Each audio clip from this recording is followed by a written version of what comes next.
पिछले कई सालों में मौजूदा एनडीए सरकार ने नौकरियां दी नहीं बल्कि छीनने का काम किया है। दी नहीं गई बल्कि छीनने का उन्होंने काम किया है। नौकरियों के अवसरों में को समाप्त करने का काम किया और हम नौकरियां देने और निजीकरण की प्रक्रिया को समाप्त करने का काम करेंगे। हम नौकरियां भी देंगे और एक परंपरा जो चलती आई है केंद्र सरकार की कि हर चीज जो है प्राइवेटाइज कर दिया जा रहा है, निजीकरण कर दिया जा रहा है। एक सेक्टर कृषि का बचा था, एग्रीकल्चर का बचा था, उसको भी जो है इन लोगों ने छोड़ा नहीं बल्कि प्राइवेटाइज कर दिया गया। तो हमारी सरकार बनेगी तो निजीकरण को खत्म करके नौकरियां जो है हम लोग ज्यादा से ज्यादा देने का काम करेंगे। तो हमने पहले भी आप लोगों को बताया, अभी तत्काल जो है 10 लाख पदों को भरा जा सकता है जिनकी रिक्तियां वर्षों से भरी नहीं गई हैं और समय सीमा के अंतर्गत इन सारे काम को जो है हम लोग पूरा करेंगे। एक खास बात ये भी आता है कि सार्वजनिक रोजगार यानी सरकारी नौकरी के बहुत स्पष्ट मल्टीप्लायर इफेक्ट्स हैं, मानक गुणक प्रभाव होता है। अगर आप सार्वजनिक रोजगार यानी सरकारी नौकरी के बहुत मल्टीप्लायर इफेक्ट्स हैं। मल्टीप्लायर इफेक्ट्स मतलब मानक गुणक प्रभाव, यानी सरकारी नौकरी मिलेगी तो लोग यहीं रहेंगे, बिहार में रहेंगे, बिहार में ही पैसा खर्च करेंगे, बाजार जाएंगे तो बिहार में ही पैसा खर्च करेंगे। इससे जो हमारे व्यवसायिक हैं, व्यापारी हैं, उनको लाभ पहुंचेगा, यानी बिहार का पैसा बिहार में ही घूमेगा। इससे हम लोगों को, सरकार को भी रेवेन्यू और राजस्व का इसमें फायदा होगा। इसलिए सरकारी नौकरी के मल्टीप्लायर इफेक्ट्स होते हैं। हमारी प्राथमिकता नौकरी के साथ साथ स्थायित्व है। अब नीतीश जी का आप लोगों ने देखा 4 साल में 4 सरकार। जो सरकार खुद स्थिर नहीं है वो नौकरियां कहां से दे सकती है, वो विकास कहां से कर सकती है।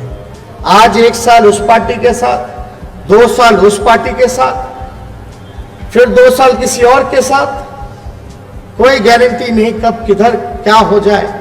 इसलिए हमारी अगर सरकार बनती है तो हम लोग स्थायी सरकार देने का काम करेंगे और खास तौर पे जो नियोजित शिक्षकों की जो स्थायी कर उनको समान काम समान वेतन का अधिकार हम लोग देने का काम करेंगे।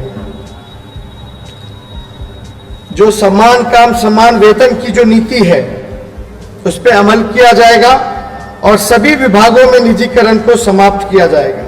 साथ ही स्थायी और नियमित नौकरी की व्यवस्था हम लोग करेंगे।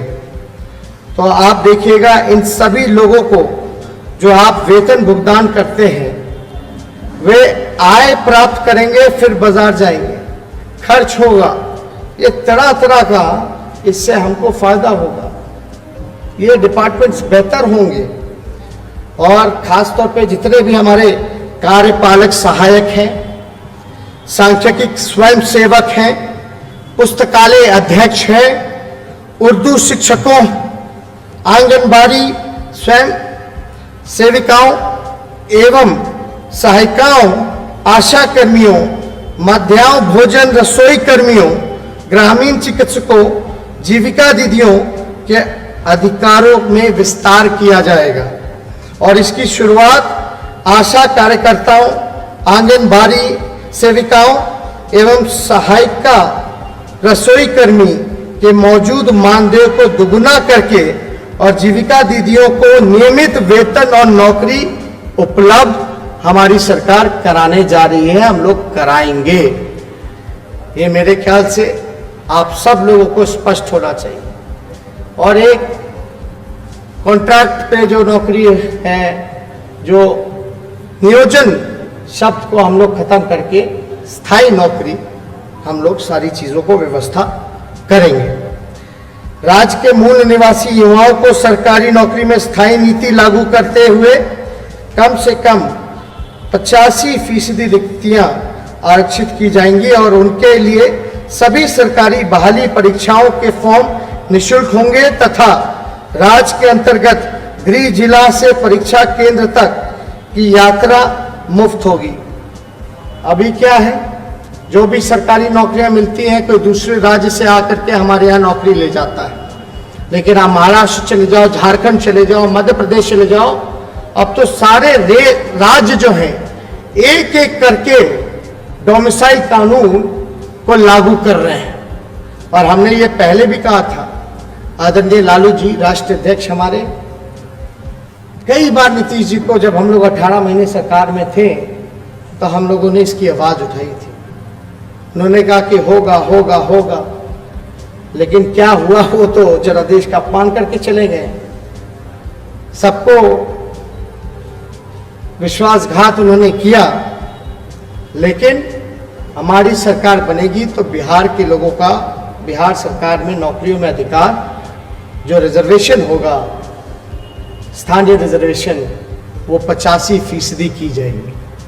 और जब नौकरी के फॉर्म्स निकलेंगे, यानी 10 तारीख को नीतीश जी की विदाई है और 10 तारीख को 10 लाख नौजवानों को सरकारी नौकरियां मिलना शुरू हो जाएगा, उसकी प्रक्रिया शुरू हो जाएगी। तो जो फॉर्म निकलेंगे, उस फॉर्म का जो फॉर्म फीस होता है उसको हम लोग माफ करेंगे, फॉर्म फीस नहीं लगेगा। साथ ही साथ जो किराया लगता है परीक्षा केंद्र में जाने का, उन सभी को भाड़ा देने की जरूरत नहीं, वो सरकार उसकी व्यवस्था, महागठबंधन की सरकार उसकी व्यवस्था हम लोग जो है कराएंगे। एक और महत्वपूर्ण बात मैं कहना चाहूंगा, बीपीएससी की लेट लतीफी, बीपीएससी में कोई रिजल्ट समय पे नहीं होता, परीक्षा नहीं हो पाता, सालों सालों तक लोग जा रहे हैं। अब तो नौजवान बीपीएससी के बाहर इंतजार कर रहे हैं कि भैया 2014 का परीक्षा का रिजल्ट आया कि नहीं आया। तो नीतीश जी ने, बीजेपी की सरकार ने लाठी मरवाने का काम किया।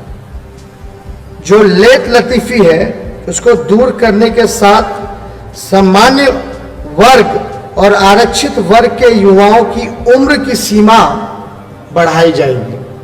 जो समय बर्बाद करता है बीपीएससी लेट लतीफी में, इससे तो कानून है ना भैया, इसने को इस उम्र के लोगों को, इतने बीच की उम्र के लोगों को ही सरकारी नौकरी मिल सकती है। अगर लेट लतीफी बीपीएससी है तो भाई मेरा बिहार का मेरा भाई नौजवान क्यों भुगतेगा?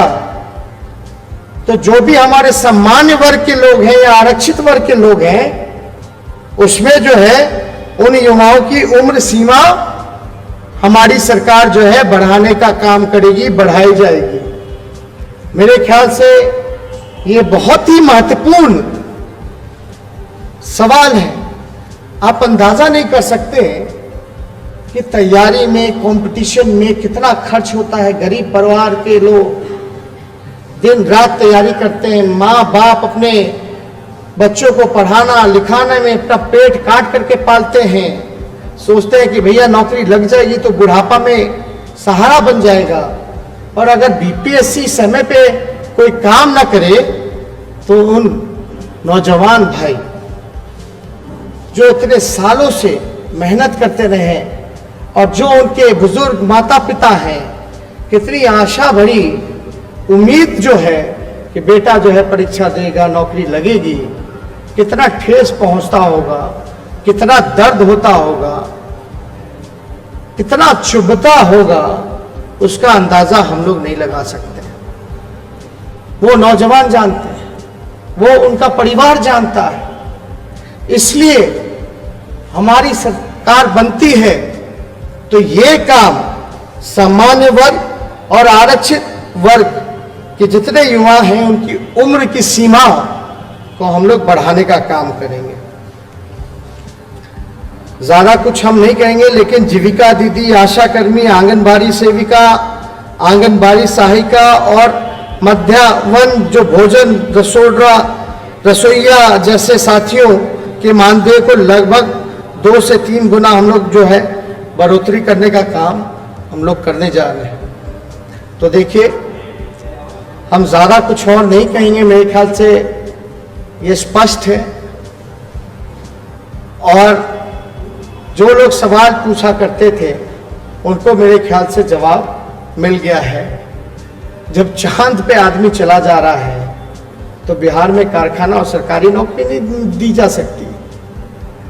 नीतीश कुमार जी, डबल इंजन की सरकार पूरी तरीके से बिहार को 15 साल बर्बाद करने का काम किया, लेकिन फिर भी मुझे पूरा विश्वास है कि बिहार की जनता इस बार जो कल मतदान करने जा रही है वो जात पात छोड़ करके धर्म की जो राजनीति करते हैं, जो नफरत फैलाने का काम करते हैं, बिहार की जनता मुद्दे पे खड़े होकर के रोटी रोजगार, नौकरी, शिक्षा, चिकित्सा, पलायन, गरीबी, भुखमरी, किसान, मजदूर, इन सभी विषयों पर मुझे पूरा भरोसा है कि बिहार फिर से देश को दिशा और दशा दिखाने का ही नहीं काम करेगी, बल्कि ये लड़ाई लोग पूछते हैं मीडिया के भाई कि नीतीश जी की, तेजस्वी की लड़ाई है, ये लड़ाई मोदी जी और लालू जी की लड़ाई है। मैं उनको इतना ही कहना चाहूँगा कि ये जो लड़ाई है ये सरकार बनाम जनता है, और इस लड़ाई में हम लोग जनता के साथ खड़े हैं और जनता का जीत होना तय है। तो जितने भी हमारे पत्रकार भाई यहाँ उपस्थित हुए और जितने भी हमारे फेसबुक पे या सोशल मीडिया के माध्यम से जितने भी लोग हमें सुन पा रहे हैं, देख पा रहे हैं, आप सब लोगों को हम धन्यवाद देते हैं, स्वागत करते हैं। और मुझे पूरी उम्मीद है कि आप अपने वर्तमान को और अपने भविष्य को सुधारने के लिए मत का प्रयोग करेंगे, बेहतरी के लिए करेंगे। लेकिन कुछ लोग लगे पड़े हैं कि जात पात हो जाए, कुछ लोग लगे पड़े हैं कि धर्म के नाम पर नफरत फैलाया जाए। इन सब चीजों से अलग उठ करके बिहार को महान बनाना है, आगे ले जाना है। और हमने तो पहले भी कहा, हम ठेठ बिहारी हैं, जो कहते हैं वो करते हैं, और हमने जो कहा है वो जरूर करेंगे। और हमने तो नवरात्र में जो पूजा की, कलश की स्थापना हमने की, कलश का स्थापना करने के वक्त संकल्प लिया जाता है, हमने संकल्प लिया है। बस एक मौका बिहार की जनता हमको देगी तो 10 तारीख को बाद 10 लाख रोजगार लोगों को सरकारी नौकरियां मिलने की प्रक्रिया जो है वो शुरुआत हो जाएगी। बहुत बहुत शुक्रिया सभी साथी जो जुड़े हैं। और ये नौकरी संवाद हमको लगा कि एक महत्वपूर्ण पहल है जो लोगों तक बातें जानी चाहिए। हम विपक्ष में होकर भी सवालों का जवाब दे रहे हैं, लेकिन कुछ लोग सत्ता में बैठ करके मुंह छुड़ाने का काम कर रहे हैं, मुंह फेरने का काम कर रहे हैं। इन्हीं चंद शब्दों के साथ आप सब लोगों को धन्यवाद। जय हिंद, जय बिहार।